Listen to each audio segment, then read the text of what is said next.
Hello viewers, 4DIYers here, back with another video for everyone.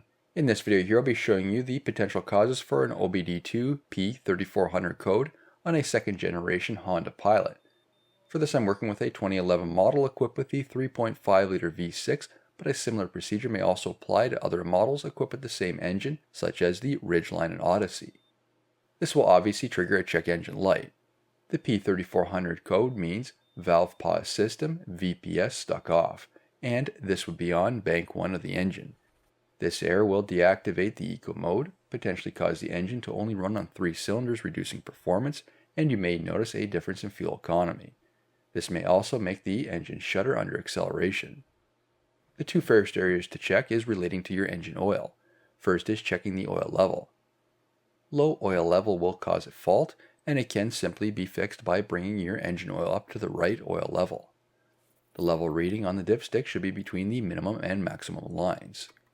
Next is dirty oil.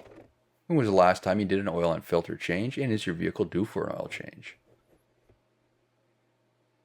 And finally is the oil pressure sensor switch located at the rear of the engine bay above the valve cover on the driver's side.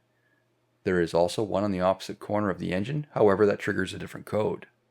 This sensor can also be known as the variable valve timing oil pressure sensor, VPS, vapor pressure sensor, or oil pressure switch sensor.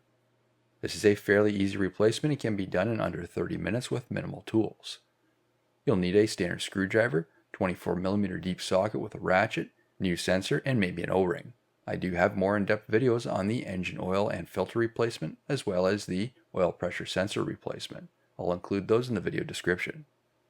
New videos released every week on my channel. Be sure to hit that thumbs up button. It's a huge help to me, and leave a comment below if you found this tutorial helpful.